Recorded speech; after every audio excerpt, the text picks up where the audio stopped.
Perché dans les Alpes bavaroises, l'Obersalzberg n'était pas un simple lieu de villégiature pour Adolf Hitler, c'était le véritable cœur secret du pouvoir nazi.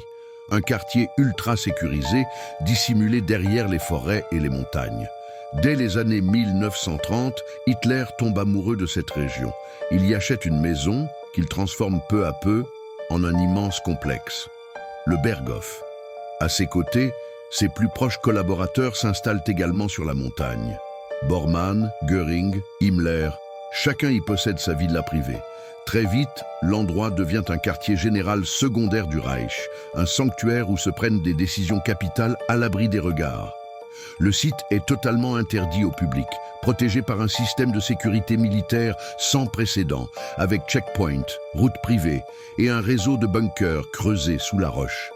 Des kilomètres de tunnels relient les bâtiments entre eux, permettant à Hitler de circuler sans jamais sortir à l'air libre.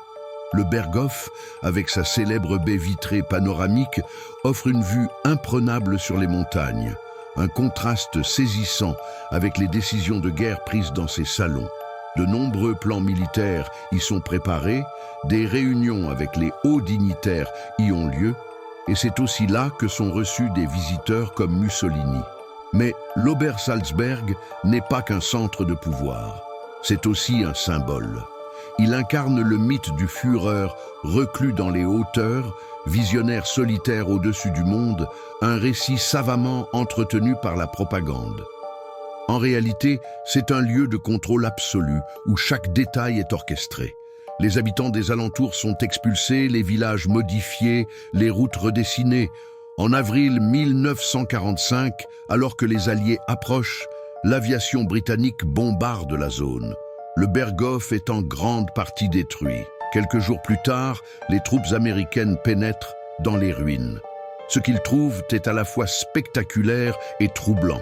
Des tunnels intacts, des réserves de vin, des œuvres d'art, des archives, et les vestiges d'un monde qui croyait pouvoir durer 1000 ans. Après la guerre, les ruines sont rasées pour éviter qu'elles ne deviennent un lieu de pèlerinage nazi. Aujourd'hui, seuls quelques vestiges subsistent. Mais l'Obersalzberg continue de fasciner historiens et curieux.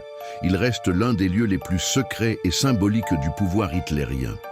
Si cette plongée dans les coulisses du Reich vous a intéressé, abonnez-vous à la chaîne, laissez un pouce bleu et dites-moi en commentaire ce que vous auriez ressenti en entrant dans ce quartier interdit.